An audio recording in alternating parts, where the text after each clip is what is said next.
Halo teman-teman semua, salam jumpa, selamat datang di Pamong Channel, selamat datang kembali teman-teman. Pada kesempatan kali ini, pada video kali ini, saya akan membahas terkait eh, seleksi BUMN lagi ya. Berdasarkan info dari teman-teman bahwa beberapa soal telah teman-teman kerjakan yang sudah melaksanakan ujian ya, ujian tes online tahap 1, dan ada beberapa yang mungkin eh, apa namanya kurang, passing grade-nya kurang dan kebanyakan itu ada di TWK gitu ya. Ada mungkin yang TWK-nya tinggi tetapi ada beberapa yang mungkin kurang gitu ya. Nah, jadi pada kesempatan kali ini khusus pada video ini saya ingin sharing, saya ingin berbagi kepada teman-teman bagaimana cara menghadapi TWK tes BUMN 2025 kali ini gitu ya teman-teman. Bagaimana caranya? Ya, izinkan saya share screen dulu.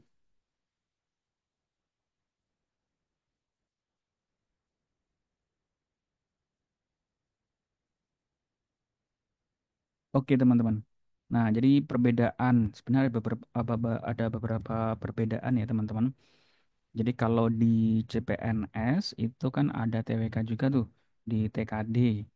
Nah, tapi kalau di BUMN ini dibedakan. TKD-nya ada sendiri, kemudian TWK-nya ada sendiri. Nah, perbedaannya adalah kalau TWK di BUMN itu biasanya soalnya ada yang hafalan gitu ya teman-teman. Jadi kalau teman-teman nggak tahu, nggak pernah baca atau kurang terkait bacaannya kurang, nah itu nanti akan menjadi masalah. Tetapi tenang saja teman-teman, nanti di akhir video saya akan membagikan tips trik gitu ya. Ketika memang teman-teman nggak tahu ya, memang teman-teman nggak tahu, nggak ngerti ini soal ini jawabannya apa sih ya. Nah itu nanti bisa menggunakan metode yang nanti akan saya bagikan. Tapi itu untuk kondisi darurat saja ya teman-teman. Jadi yang pertama kali teman-teman lakukan adalah ya belajar. Ya, kalau memang soalnya hafalan ya memang harus belajar, banyak membaca, banyak menyimak berita gitu ya, banyak update info-info terkini.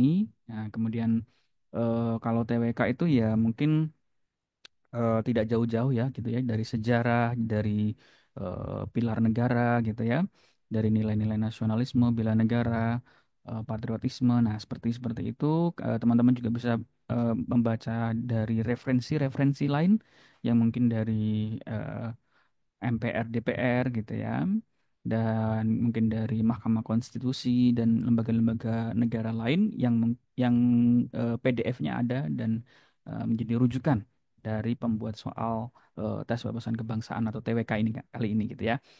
Nah, sekarang kita coba eh, kerjakan gitu ya beberapa soal yang mungkin nanti akan keluar gitu ya. Nah, ini saya ada beberapa soal yang mungkin pendek ya teman-teman dan ini bersifat hafalan. Nomor satu, Alenia pertama pembukaan Undang-Undang Dasar 1945 merupakan suatu pernyataan yang bersifat menegaskan gitu ya teman-teman. Yang pertama hak asasi negara, itu hak asasi negara itu nggak ada gitu ya. Kemudian hak asasi bangsa juga nggak ada. Maksudnya istilah-istilah itu jarang didengar gitu ya teman-teman. Kemudian kalau C itu kewajiban asasi warga negara itu di pembukaan, ya di pembukaan itu nggak ada. Memang ada kewajiban asasi itu ada, tapi kalau kewajiban asasi di pembukaan itu sepertinya nggak ada ya. Nah, baru kalau hak asasi manusia itu ada gitu. Hak dan kewajiban ini masih ambigu karena hak dan kewajiban apa gitu ya. Nah, kalau pembukaan undang-undang sudah pasti itu namanya hak asasi manusia. Oke. Nah, jadi teman-teman sebelum mengerjakan ini berarti meskipun teman-teman nggak ngerti alinea pertama nih apa nih ya.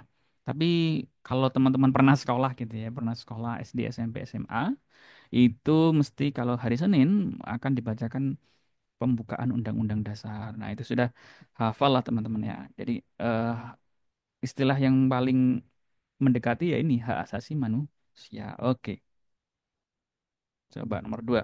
Kebebasan mengeluarkan pendapat. Oke. Baik dalam bentuk lisan maupun tulisan dijamin oleh Undang-Undang Dasar 1945. Kebebasan tersebut harus dilandasi dengan rasa tanggung jawab karena suatu kodratnya.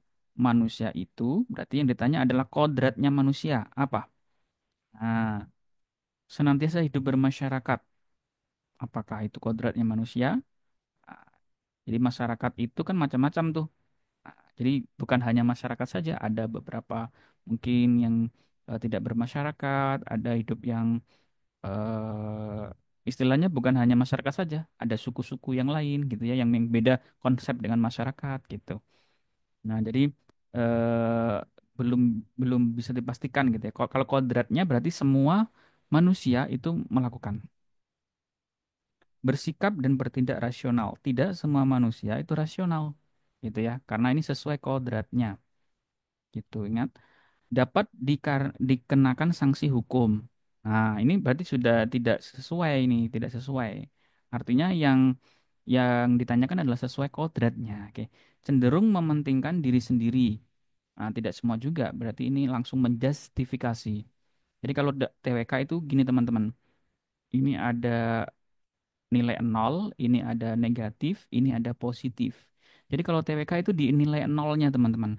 Tidak boleh terlalu negatif, juga tidak boleh terlalu positif. Artinya negatif itu terlalu bias negatif, terlalu menjustifikasi sesuatu itu negatif, atau terlalu menjustifikasi sesuatu itu terlalu positif, itu tidak boleh. Ya. Kalau yang E mempunyai perasaan dan pikiran. Nah, ini berarti benar. Setiap manusia memiliki perasaan dan pikiran gitu, yang disebut sebagai manusia. Kalau enggak punya perasaan, ya berarti bukan manusia gitu ya. Nah, berarti yang E. Jangan terkecoh dengan ini bentuk lisan, bentuk tulisan gitu ya.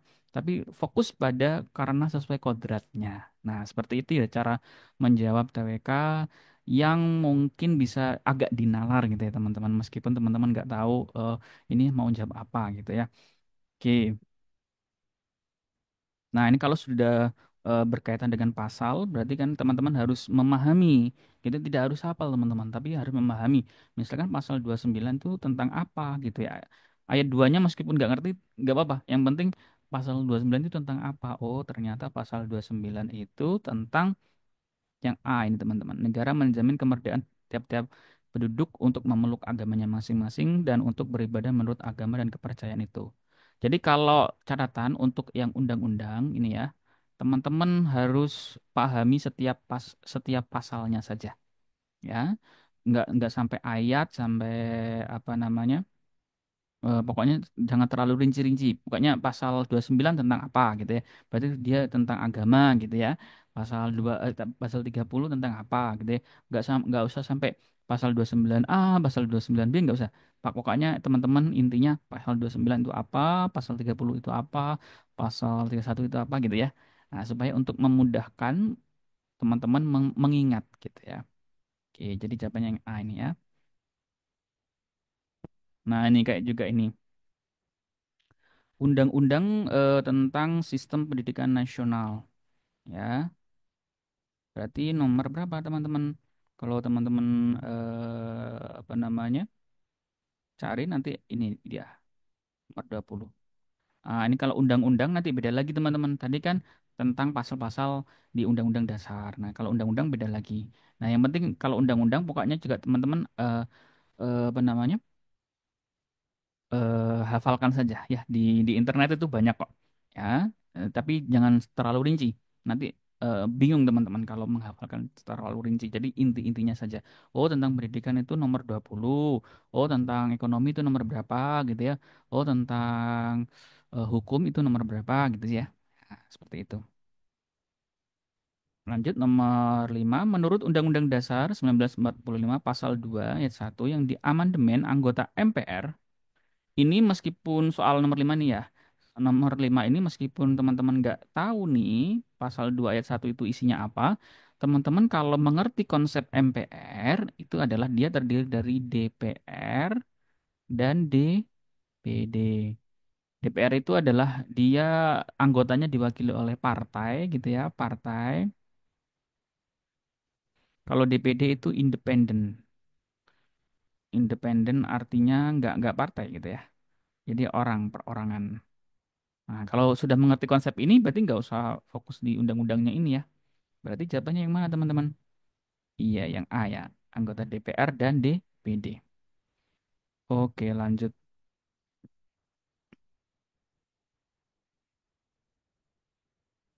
Menurut undang-undang otonomi daerah, ya undang-undang lagi, pemerintah daerah tidak berwenang dalam bidang berikut kecuali, ya.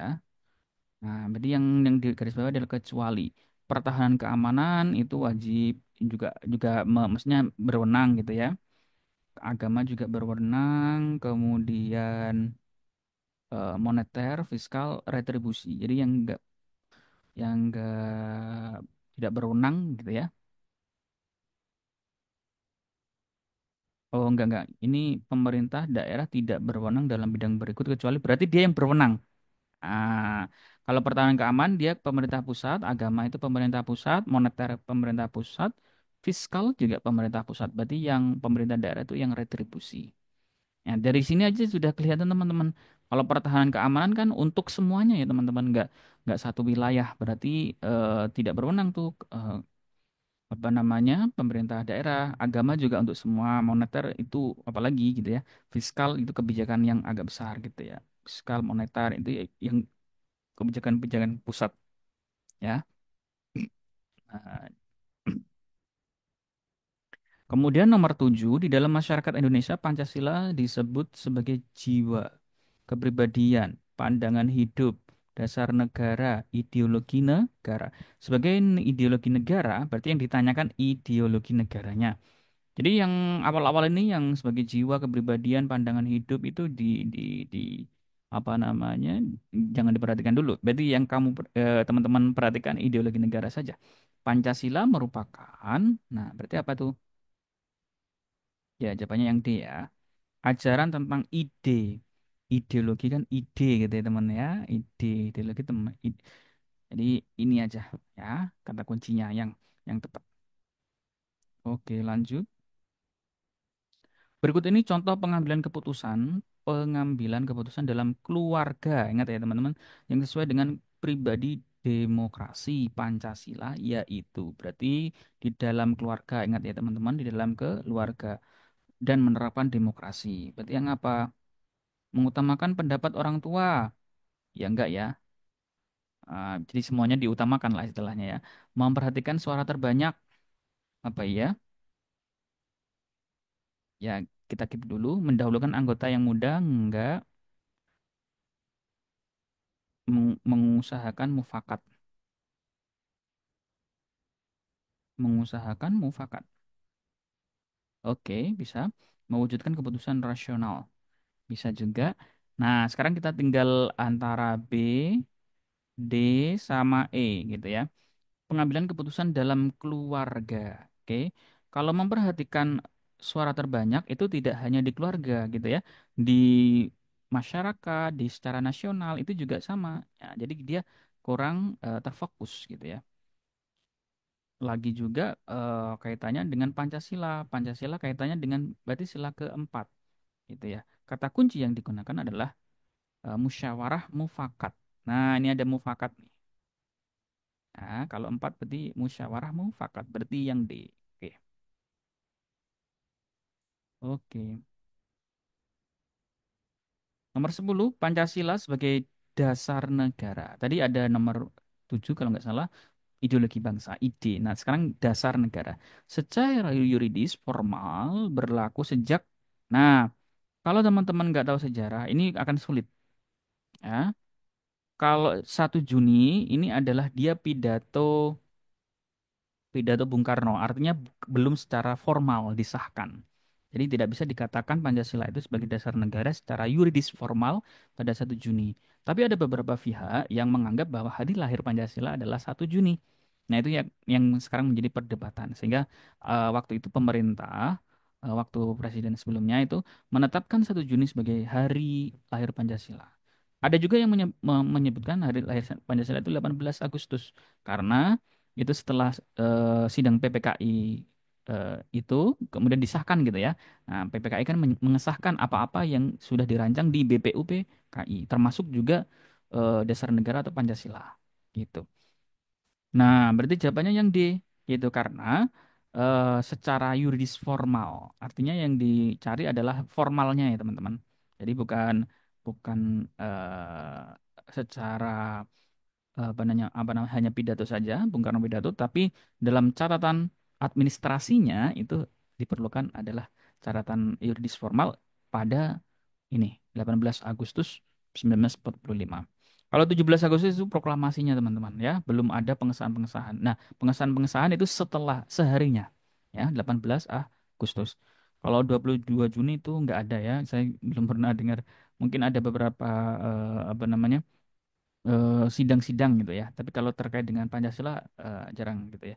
17 Agustus 1950 ini sudah nggak menurut nggak masuk lah ya.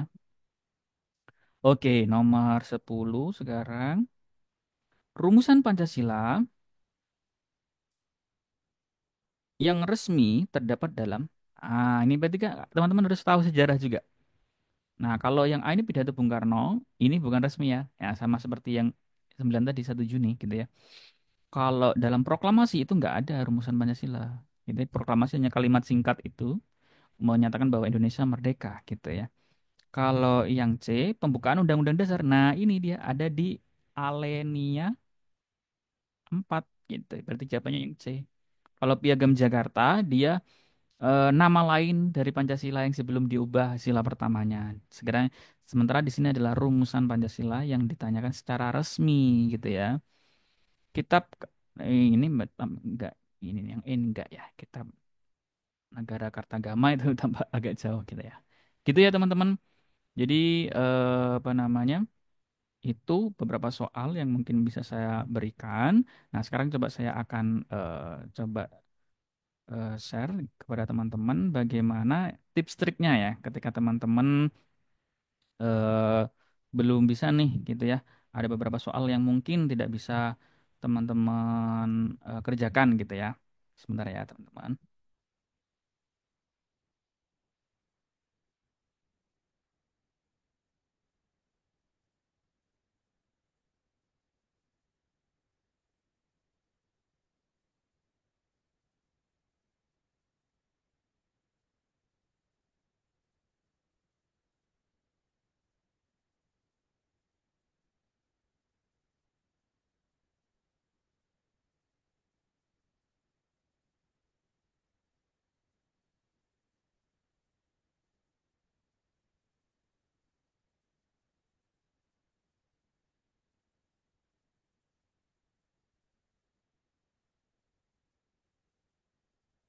Oke, bener ya. Saya izin share screen dulu.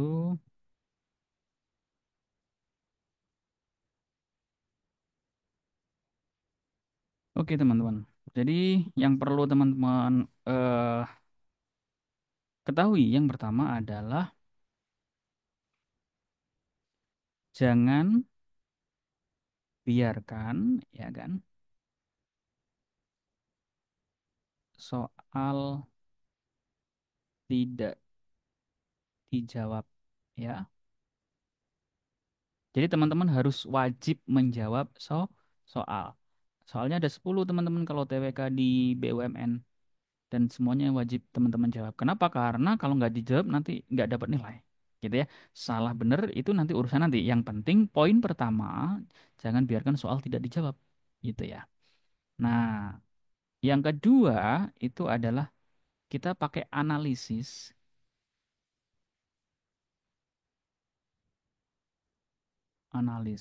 pola distribusi gitu ya. Nah, jadi ini kalau kalau teman-teman sudah mentok gitu ya, mentok nggak, maksudnya dalam menjawab itu sudah nggak bisa gitu ya. Nah, bagaimana tuh analisis distribusi? Nah, sebentar ya. Analisis distribusi itu seperti ini, teman-teman. Misalkan teman-teman nomor 1, 2, 3, 4, 5, 6, 7, 8, 9, 10. Nah, itu kan ada beberapa pilihan jawaban tuh ya. Ya, pilihan jawaban. Misalkan nomor 1 itu teman-teman masih ragu, gitu ya. Tapi kalau teman-teman masih ragu, masih maksudnya masih bingung, jangan bertahan di satu soal itu. Langsung ditandai, jadi langsung berpindah ke soal yang lain, gitu ya. Misalkan nomor 2 juga ragu, gitu ya. Nah, langsung ke nomor 3. Oh, nomor 3 sudah bisa, nomor 4 sudah bisa, nomor 5 bisa, sampai ke 10 bisa kayaknya ya, gitu ya. Nah, sekarang tinggal nomor 1 sama 2 nih. Kita bingung nih, jawabannya apa ya? Kita juga nggak tahu nih, maksudnya bacaannya juga nggak pernah baca. Kalau nanti nggak dikerjakan juga nggak dapat nilai. Nah, cara ngerjakannya gimana? Pakai pola distribusi tadi.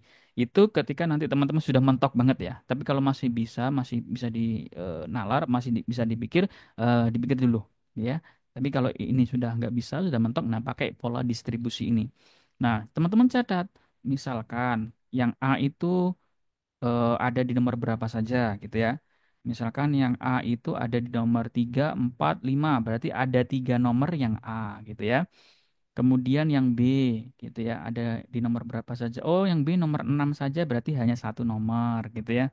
Kemudian yang C itu ada di 7, 8, 9. Oh, berarti ada 3 juga. Kemudian yang D ada di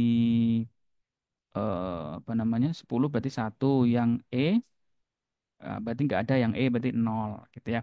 Nah, jadi kalau yang bingung gitu ya, nomor 1 sama 2 itu bingung, ingat ini hanya ketika teman-teman terdesak saja ya. Karena pola distribusi distribusi ini eh, pembuat soal apa namanya mendistribusikan seluruh jawaban secara rata gitu ya. Kita hanya mencari peluang benarnya saja gitu ya. Tapi tidak saya sarankan ketika teman-teman masih awal mengerjakan pakai metode ini ya.